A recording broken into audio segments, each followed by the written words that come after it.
नमः शिवाय। ये जीवन अत्यंत छोटा है, नहीं जानते अब कितने श्वास इस शरीर में बचे हुए हैं, लेकिन हम भाग्यशाली इसलिए भी हैं क्योंकि हम एकादशी जैसे व्रत का पालन करते हैं। एकादशी के विषय में हमारे शास्त्र कहते हैं कि मनुष्य समूह जब एकादशी के उपवास का पालन करते हैं तो वे तुरंत सुखी हो जाते हैं। इस मनुष्य जीवन और आने वाले आध्यात्मिक गंतव्यों दोनों के लिए ही यह एकादशी का व्रत अत्यंत फलदायी है। और फिर इस बार जो एकादशी तिथि आई है वो तो महाभाग्यशाली है, क्योंकि यह महाद्वादशी है जो कि संपूर्ण वर्ष में सिर्फ 8 बार आती है। इसका नाम है विजया महाद्वादशी। हमारे शास्त्र कहते हैं कि जब भी ऐसी महाद्वादशी तिथि आई तो व्यक्ति को एकादशी का पालन द्वादशी के दिन करना चाहिए, और ऐसा करने से उसे एकादशी और द्वादशी दोनों का ही पुण्य फल अपने आप प्राप्त हो जाता है। तो चलिए आज के इस पावन अवसर पर हम श्रवण करते हैं विजया एकादशी की पौराणिक कथा का। एक समय की बात है, पांडवों में ज्येष्ठ युधिष्ठिर महाराज ने परम भगवान श्री कृष्ण से पूछा, हे वासुदेव कृष्ण, कृपया आप मुझे फाल्गुन मास के कृष्ण पक्ष में आने वाली एकादशी के विषय में बताएं, और इस एकादशी का महात्म्य क्या है, कृपया विस्तार पूर्वक मुझे इस विषय में बताएं। प्रभु युधिष्ठिर महाराज की जिज्ञासा सुनकर मदन मोहन श्री कृष्ण ने उत्तर देते हुए कहा, हे राजन, अवश्य ही मैं आपको इस एकादशी के महत्व का वर्णन सुनाता हूँ। ध्यान पूर्वक सुनिए। फाल्गुन मास के कृष्ण पक्ष में आने वाली इस एकादशी को विजया एकादशी के नाम से जाना जाता है। जो भी व्यक्ति इस एकादशी व्रत का पालन करता है उसे इस भौतिक जीवन में हर प्रकार की सफलता प्राप्त होती है, और इस नश्वर देह का त्याग करने के बाद उसे आध्यात्मिक जगत की प्राप्ति होती है। अब मैं आपको इस एकादशी के विषय में एक कथा कह सुनाता हूँ, जो कि महान ऋषि नारद मुनि ने ब्रह्मा जी से सुनी थी। तो इस प्रकार भगवान श्री कृष्ण ने युधिष्ठिर महाराज को विजया एकादशी की कथा सुनाना प्रारंभ किया। एक बार देवर्षि नारद ने अपने पिता ब्रह्मा जी से पूछा, हे पिता, कृपया करके आप मुझे बताएं कि विजया एकादशी का पालन करने से जीवात्मा को क्या लाभ प्राप्त होता है। यह सुनकर ब्रह्मा जी ने उत्तर देते हुए कहा, हे मेरे प्रिय पुत्र, सबसे प्राचीन है यह व्रत और वो अत्यंत पवित्र है, पापों का नाश करने वाला है। यह एकादशी अपने नाम के अनुसार ही हर प्रकार से विजय प्रदान करने वाली है। एक बार भगवान श्री रामचंद्र अपने भाई लक्ष्मण और भार्या श्री सीता माता के साथ वनवास के समय में पंचवटी में वास कर रहे थे। अब एक दिन क्या हुआ कि दुष्ट रावण ने माता सीता का अपहरण कर लिया, और इस बात से अपनी मानव लीला निभाते हुए भगवान श्री रामचंद्र जी ने सामान्य मनुष्य की तरह ही अत्यंत व्यथित हो उठे।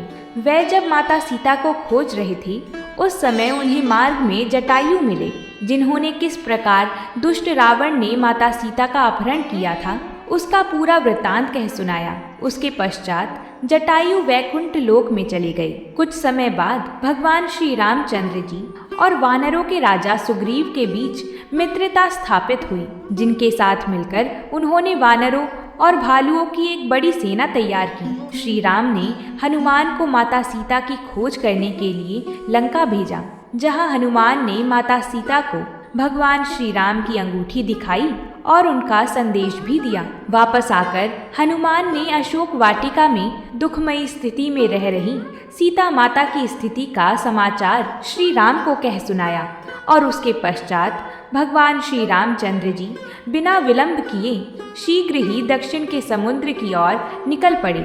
समुद्र तट पर पहुंचते ही उन्हें इस बात का अनुभव हुआ कि समुद्र अत्यंत गहरा है और इतनी बड़ी सेना को समुद्र पार करवाना एक सबसे बड़ी चुनौती है। उस समय लक्ष्मण जी ने श्री रामचंद्र जी से कहा, हे प्रभु, आप तो सर्वज्ञ हैं। यहाँ से लगभग 4 मील की दूरी पर वग्दालाभ्य ऋषि का आश्रम है। हमें उनके पास जाना चाहिए। वे अवश्य ही हमें समस्या का कोई समाधान बताएंगे।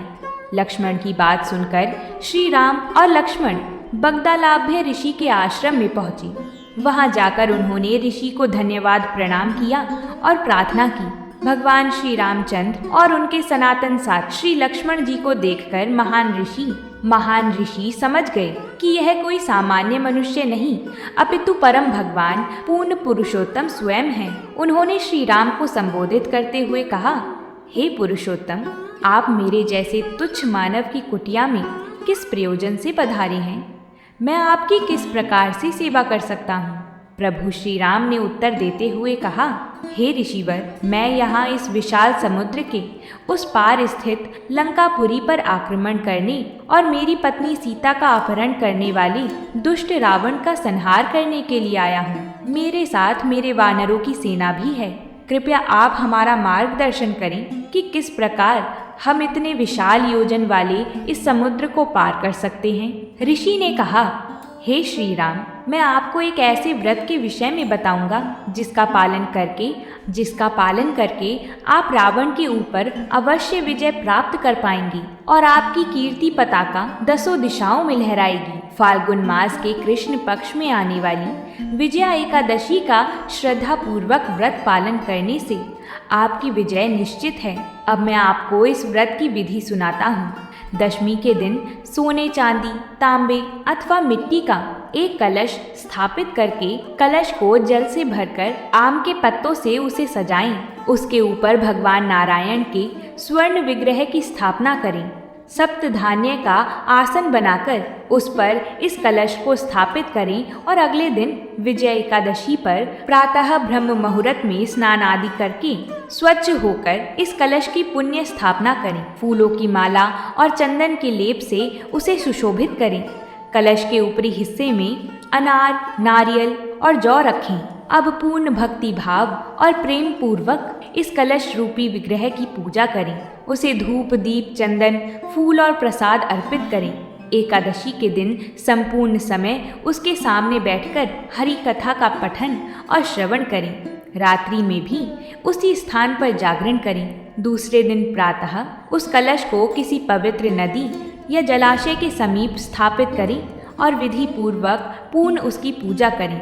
उसके पश्चात सुपात्र ब्राह्मण को इस कलश और उस पर रखे हुए नावेद का दान दें। इसके साथ साथ आप अन्य अनेक प्रकार के दान भी दे सकते हैं। इस प्रकार विधि पूर्वक विजय एकादशी व्रत का पालन करने से आपकी विजय अवश्य होगी। अपनी इस कथा को आगे बढ़ाते हुए ब्रह्मा जी ने नारद मुनि से कहा, हे नारद, ऋषि के द्वारा दिए गए निर्देश अनुसार श्री रामचंद्र जी ने इस विजय एकादशी व्रत का पालन किया और लंका पर विजय प्राप्त करके रावण का संहार किया।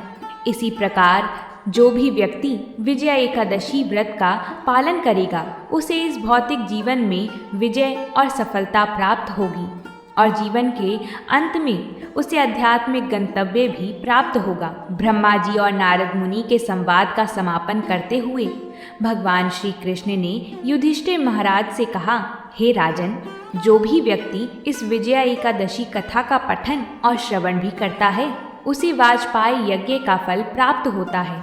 इसलिए मनुष्य को इस विजय एकादशी व्रत का अवश्य पालन करना चाहिए। तो बोलिए भगवान श्री हरि की जय हो। पुराणों के पन्नों से अभी अभी आपने सुनी इस विजय एकादशी की पौराणिक कथा। हम जानते हैं कि हमारे द्वारा सुनाई जा रही एकादशी कथा को सुनना आपको अच्छा लगता है और इसके लिए आप प्रत्येक एकादशी पर आपके अपने इस चैनल पर अवश्य आते हैं। हम आशा करते हैं कि आपको ये कथा पसंद आई होगी। तो चलिए अपने मन, वचन और इंद्रियों को संयमित करके भगवान ऋषिकेश के चरण कमलों पर केंद्रित करते हुए और इस अत्यंत मंगलमय विजय एकादशी का श्रद्धा और निष्ठा पूर्वक पालन करते हैं। बोलिए जय श्री कृष्णा। हम आपको फिर मिलेंगे एक नई कथा के साथ। तब तक के लिए जय श्री कृष्णा। हरि बोल।